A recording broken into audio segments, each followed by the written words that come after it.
Hello and welcome once again for another EE324 video. Today we'll be discussing linearization of the state space. So before we discussed linearizing in terms of input and output equations, but often it's going to be quite useful if we do linearization on the state space, because again, when we're doing simulations in MATLAB, for instance, and you want to use, say, the ODE45 function to do the integration for you, which is kind of what is under the hood of the stuff that we've been doing already with simulations, then you would need to put everything in terms of the state space rather than the input-output model, because internally that's how MATLAB deals with models like this, right? Rather than looking at, say, a third order differential equation or fourth order, whatever, it looks at individual first order differential equations. So as an example, this system, which has 3 first order differential equations, right? So what we're going to do is we're going to linearize this model that we have here, and this from the state space. And once we linearize it, we're also going to do one more thing, which is examine the stability, because stability is going to be important throughout the rest of the course here. Okay, so the first thing I'm going to do is I'm actually going to start writing this equation. So obviously we have this in terms of the state space variables, x1, x2, and x3, but it's going to be useful if I also put in that this one is, we're going to call it f1 of xu, where x in this case is going to be equal to x1, x2, and x3, right? It's going to be a function of those 3 variables. And u, in this case, we only have a single u. It's just going to be u, right? It's not going to be a vector. But you could imagine cases where we have u as a vector. So I'm just going to box that up here. So then we'll think of this as the second function, also of x and u, and this as the third function of x and u. So now we've covered ourselves, because obviously all of these are in terms of x1, x2, x3, and the variable u. So now we can think of this as being 3 functions. And what I'm going to do, again, just to make things easier on myself later on here, is I'm going to break up, actually, before I do this, I'm going to first say, I'm going to note in this scenario,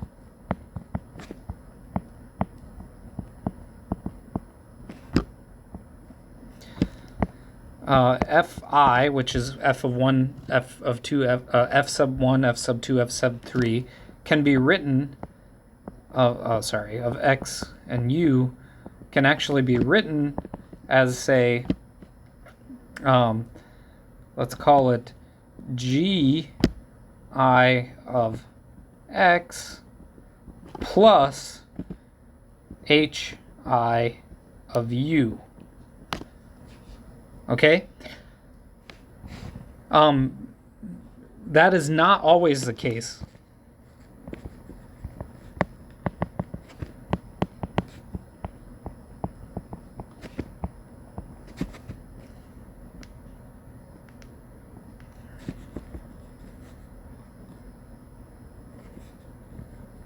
Okay, so I need to make sure that we write that. It will not always be the case that we can do this. However, probably most of the time in the course, we will be able to do this, where we can split up these functions on the right-hand side. So notice, for instance, that down here in my x3 dot, I have a function of the x1, x2, x3, right? These variables down here. And also then a function of u, and I can split them up and add those 2 functions together, right? So it's not, there's no x1 times u or something like that, in which case I wouldn't be able to write it like this. Okay, so generally we'll find that our systems are going to look like this. Okay. So now, what I'm going to do then is I'm going to split this into, I'm going to let f equal to, say, g1 of x, g2 of x, g3 of x, and I'm going to let capital U be equal to h1 of u, h2 of u, and h3 of u. Okay, and in this case that means f is going to be equal to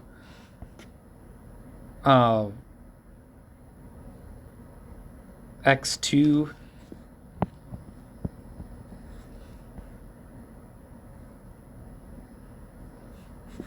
minus 0.4 times x1 plus 0.2 times x3 minus 0.1 times x1 times x3, and the last one will be minus 0.75 times x3 minus 0.025 times x3 cubed, and plus 1.5 times x1, I believe. Yep, x1. Probably should make this a little clearer here that this is an x1. Okay, and my u is going to be equal to 0, 0, because notice there were no u's in the x1 or x2 dots. So the only thing is going to be then u2 times u. Okay?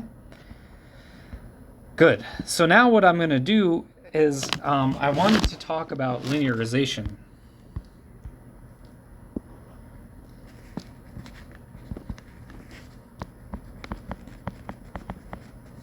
So notice actually I have two different nonlinear terms here. So this, my nonlinear terms are these.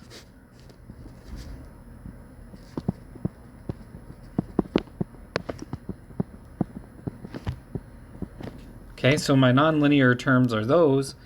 And what I want to do is then linearize the system away. So basically, what do we want? We want delta x, I'm going to make this as a vector just to be clear that that's what it is, equal to something like a times delta x plus b times delta u. Okay, so this is what we want. To get there, though, we need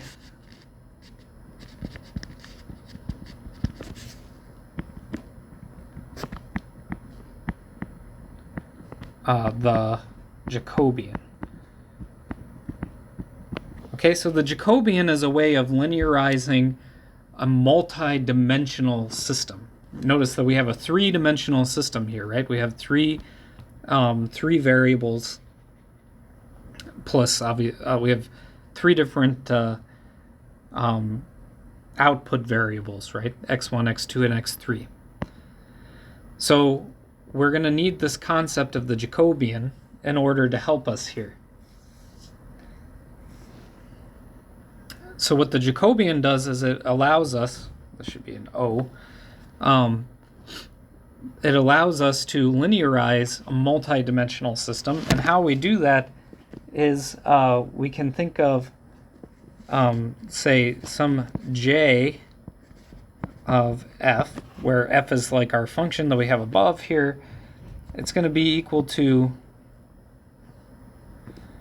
dx f1, assuming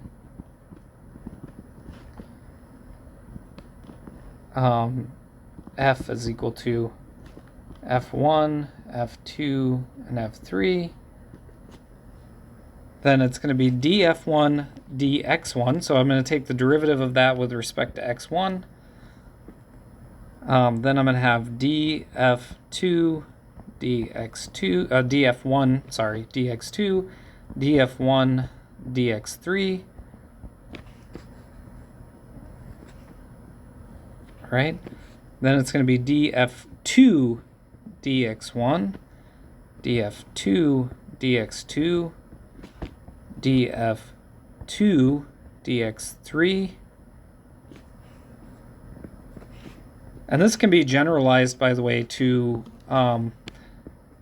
any dimensions. So if it was, if there was 4 f's here, f1, f2, f3, f4, then we could go to a 4 by 4 matrix. That's what the Jacobian would look like, and so on.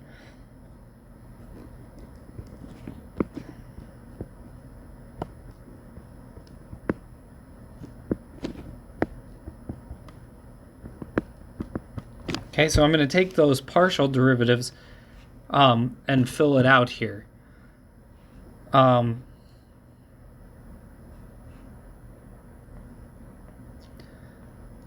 So basically, our A here will be equal to J of F evaluated at x tilde times delta x. Okay? And our B will be J of U, and the Jacobian works the same way for the U evaluated at U tilde delta U. Okay? So what we're going to do then is actually do these partial derivatives. So look at our F here.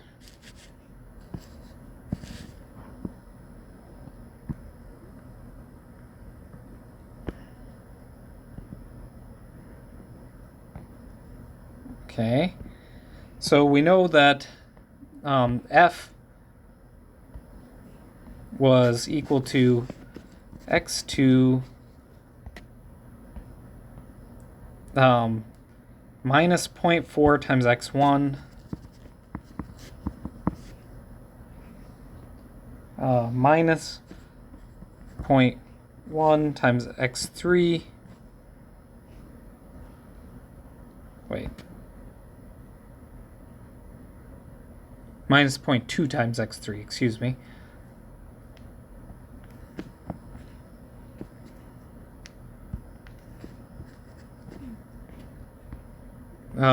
And minus 0.1 times x1 times x3.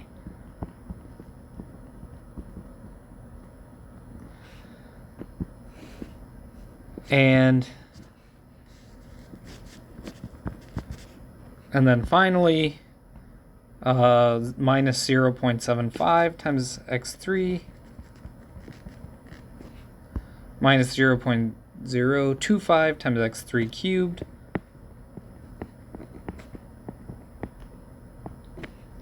and plus 1.5 times x1. Okay, so this is my F. So J of F, well, this is going to need a 3 by 3 matrix, right?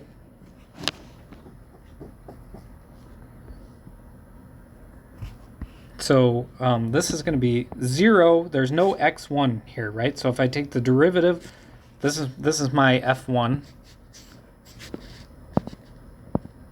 F1. Right? This is my F1. So there's no x1 term in it. So df dx1 is just 0. Df dx2, well, the derivative of x2 is just 1, right? And then the derivative of x3, again, there's no x3 term. The derivative of f1 with respect to x3, there's no x3 term, so that's also going to be 0. I probably should leave myself more room here, which I'm going to do, just so I can do this. Now the second one, this is in terms of x1, so what I should get is minus 0.4, right? The derivative of this with respect to x1 is that. And then this one is going to give me minus 0.1 times x3.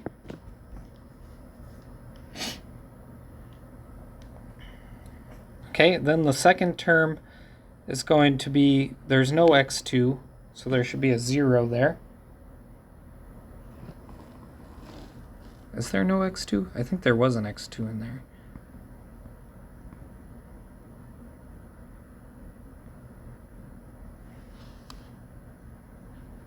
I know what no, this is x2, x3. That's why.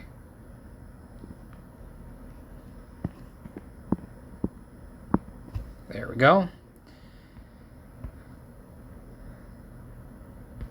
Okay, because there is an x2 here,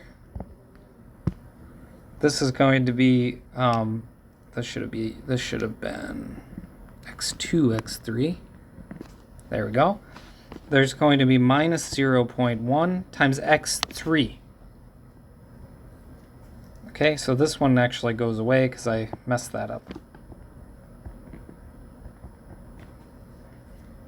Then this one over here is minus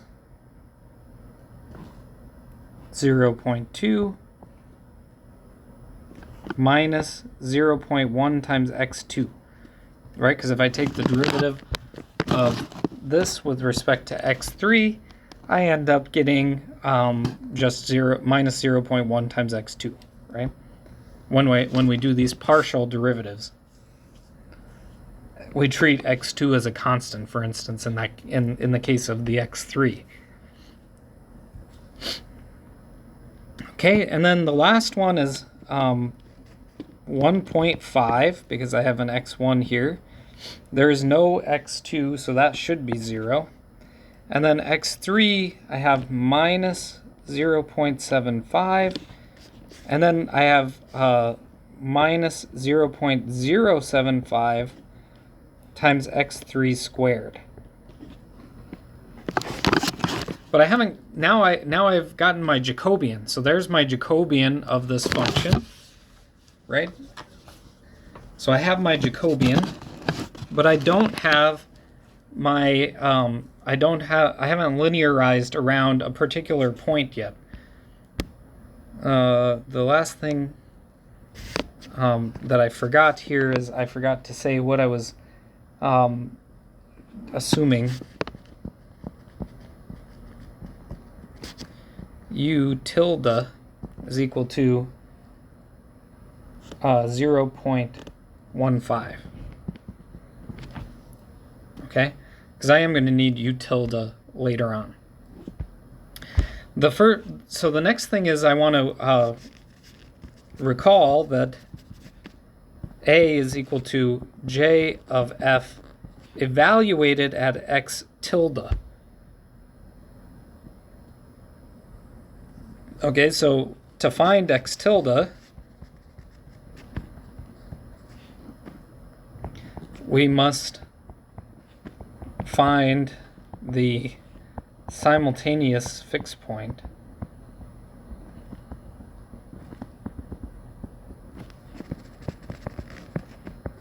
of the system that is where x1 dot equal to 0, x2 dot equal to 0, and x3 dot equal to 0.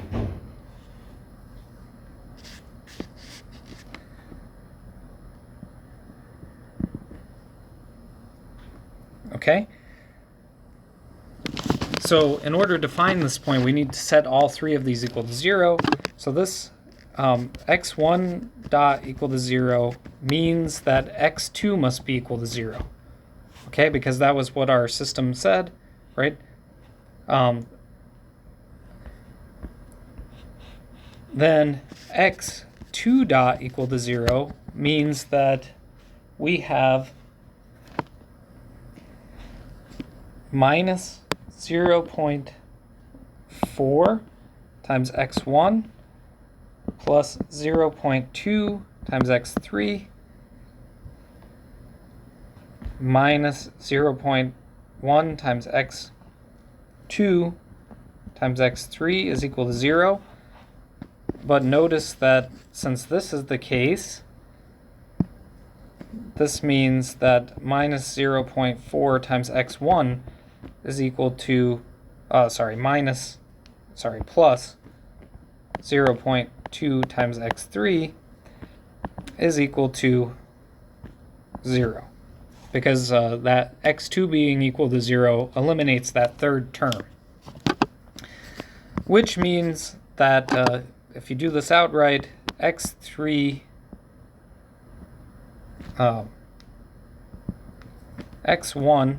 is equal to 1/2 of x3, right? So if I add the 0.4 x1 over, and then I divide by 0.4, 0.2 divided by 0.4 is 1/2. So that's how I get that one. And then x3 dot is going to be equal to x3 dot equal to 0 is going to mean that minus 0.75 times x3 minus 0.025 x3 cubed plus 1.5 x1 is equal to 0. Now I can substitute this in here.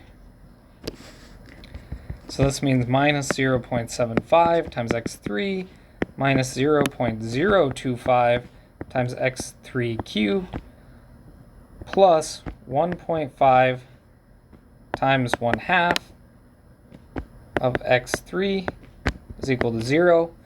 And you should note that 1/2 of 1.5 is 0.75. So that's going to actually mean that this and this go away.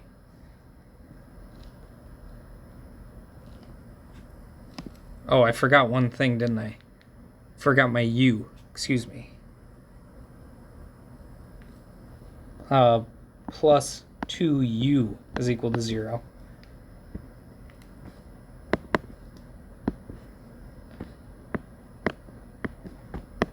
There we go. Forgot my u tilde there. Right, because we're linearizing around this particular point. So that means that minus 0.025 times x3 cubed is equal to minus 2 times 0.15, which is equal to minus 0.3. And thus x3 cubed is equal to minus 0.3 divided by minus 0.025, which is equal to 12. And then I can finally take the cubed root,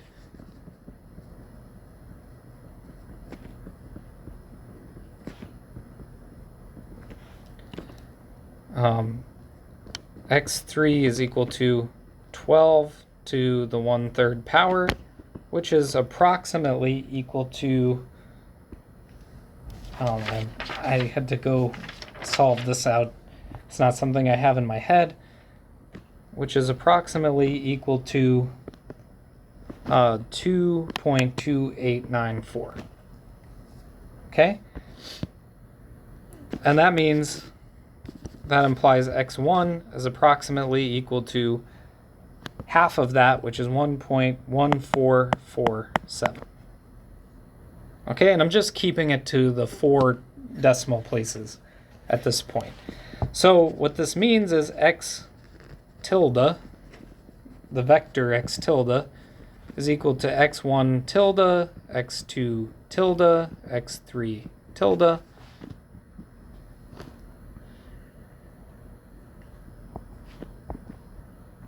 we should probably put tildes over the top of all these just to remind ourselves that we're finding the tilde around the linearized state, which is equal to, this is our fixed point, it's equal to 1.1447, 2.2894. Okay, so that's our fixed point.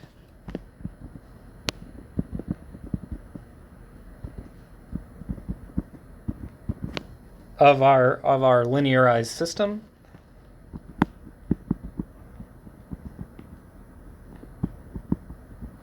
Well, I guess that's just in general the fixed point. It's the fixed point of the system.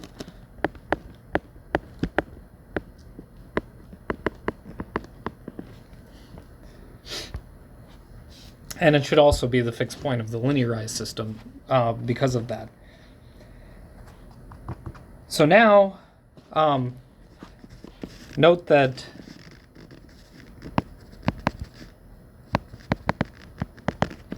U is equal to 0, 0, 2 times U. So J of U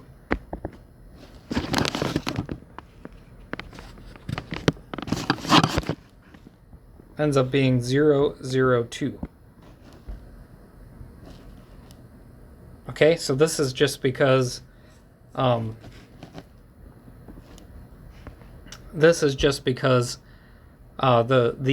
don't have a function of u1, u2, and u3. It's just of u. If it had been u1, u2, u3, we would have needed to expand this into a larger matrix.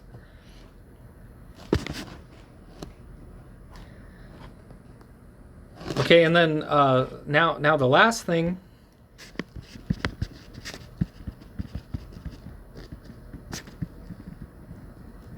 for finishing up the linearization is we should have delta x dot is equal to j of f evaluated at x tilde times delta x plus j of u evaluated at u tilde times delta u. But j of f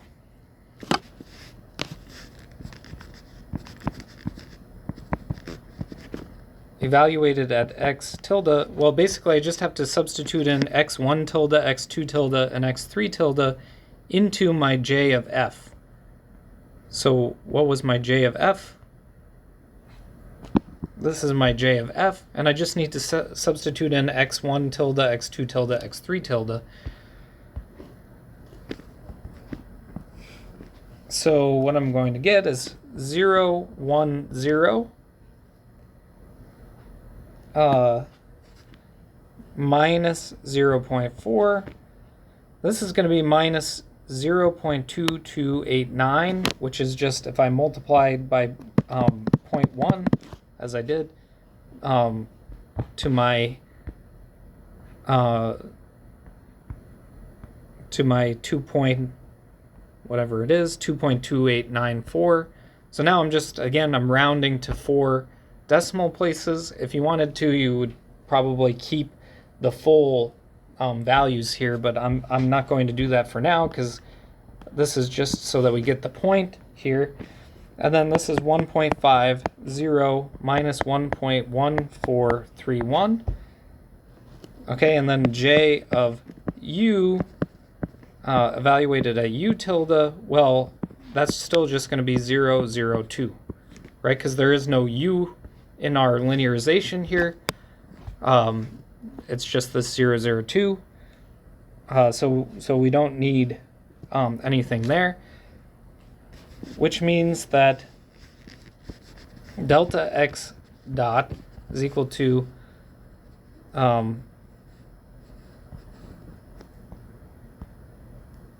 0, 1, 0, minus 0.4, minus 0.2289, 0.2.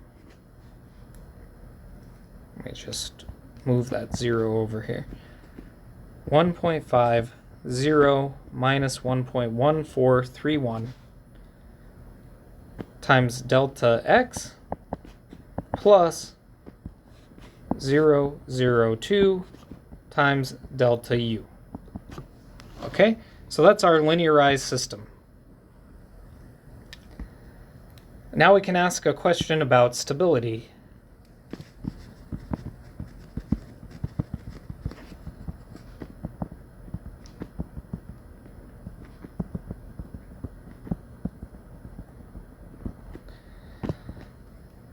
Okay, so I'm going to make a statement here for state space. We take the eigenvalues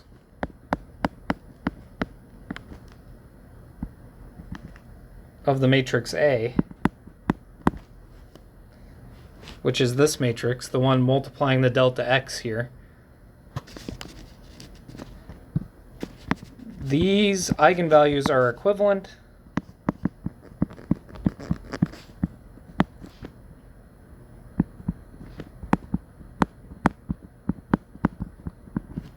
to the poles of the transfer function.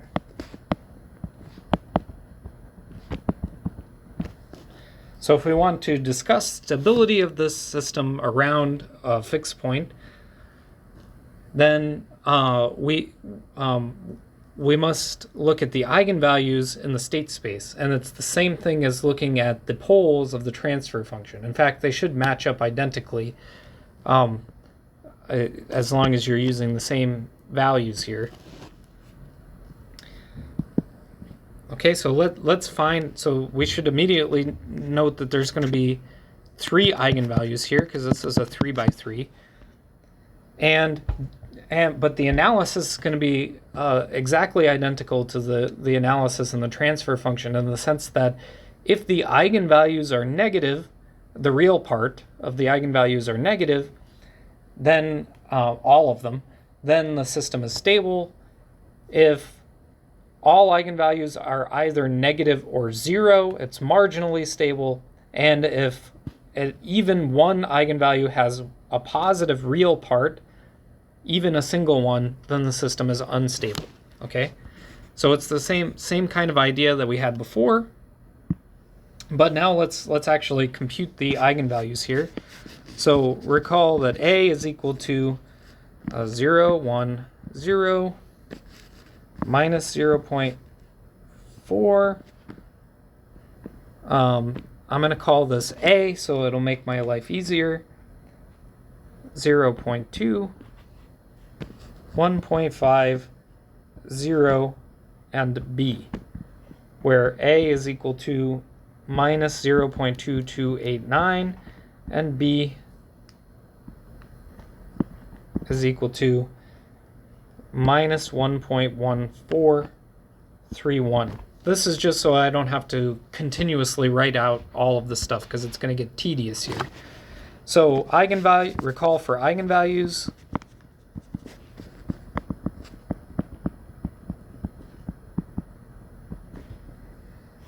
what we do, we find the determinant of A minus lambda I equal to 0.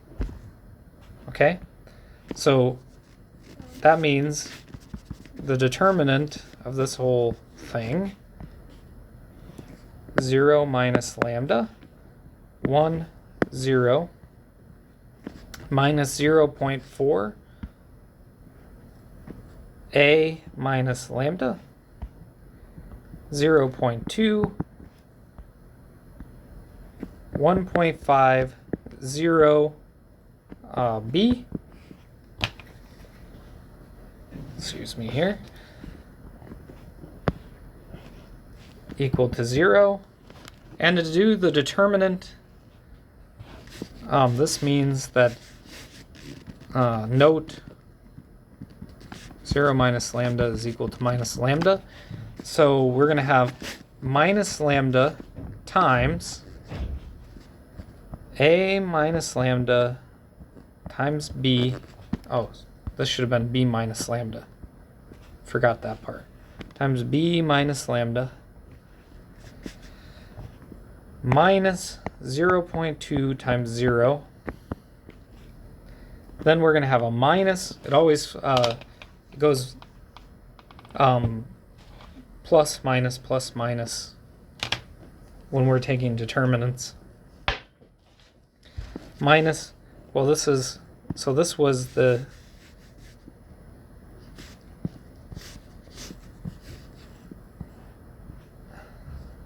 this maps to that, right? Just so that we can see what's going on here. Then well, I should probably also mention that this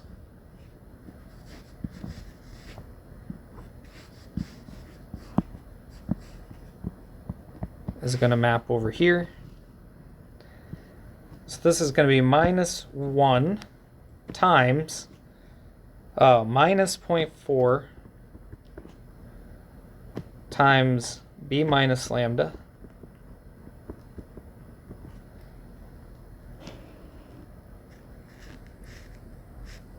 and then minus 0.2 times 1.5.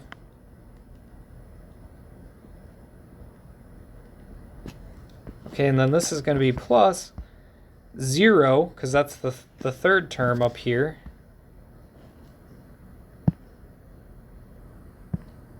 Maybe if I change this to green or something.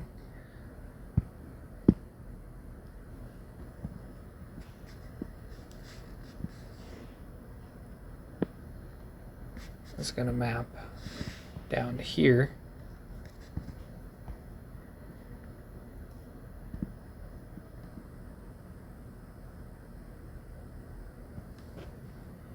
Okay, plus 0 times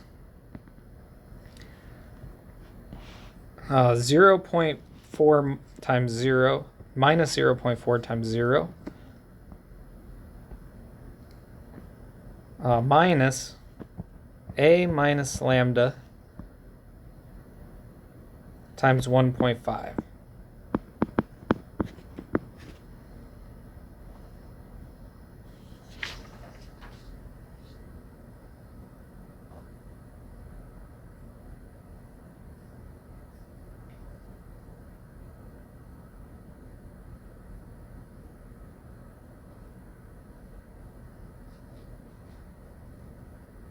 Okay, so now what we need to do is multiply this all out.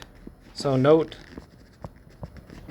a minus lambda times b minus lambda is equal to, so this is going to go to 0, right? This is going to go to 0. Well, this whole thing actually is going to go to 0, because this is going to make the whole thing go to 0 actually. A minus lambda times b minus lambda is going to be a times b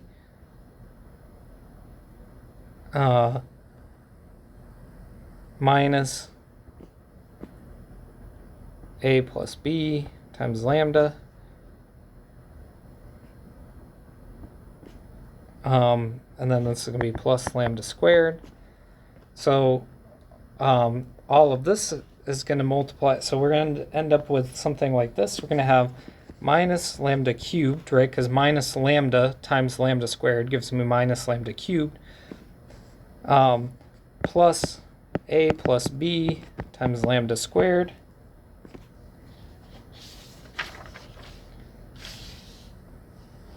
and then if I work on these terms down here, you should find I get minus a times b plus 0.4 times lambda and plus 0.4b plus 0.3 equal to 0. And then finally we'll get minus lambda cubed minus 1.3 when I substitute in a and b.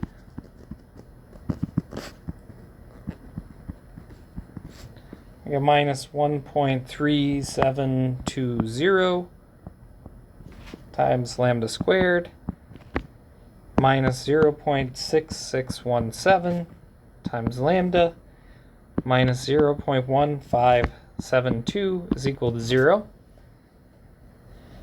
And then using roots in MATLAB,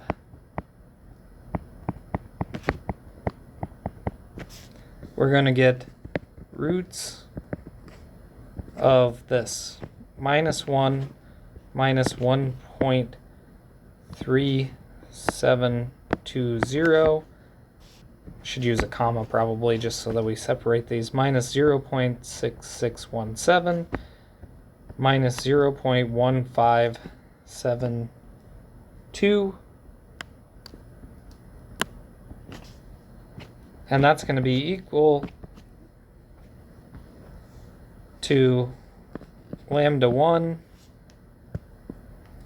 That's going to give me, I should say, lambda 1 is equal to minus 0.7836. It's actually going to output it in form of a vector, but I'm just going to separate out each of these into individual terms. Minus 0.2942 plus 0.3377i, and lambda 3 is equal to minus 0.2942 minus 0.3377i. Okay, and notice that the real parts of each of these eigenvalues is negative, which means this is stable.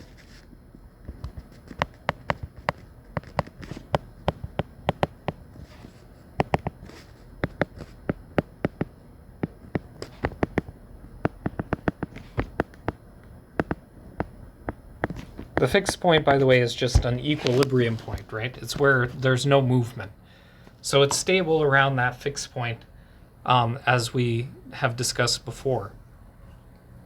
Okay, and what you should start like thinking in your head about when we're looking at stability and things like this is what do each of these things mean? Well, I have negative eigenvalues, which means that the system is going to exponentially decay towards the fixed point.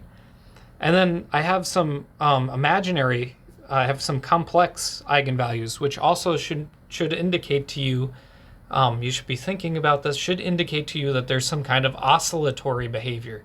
So even though it's decaying, so you can imagine that you're going to see something like this, where it goes like this, right? It's going to decay. That the amplitude is going to get smaller and smaller, although I should have probably made it cross the axis just to make it seem a little.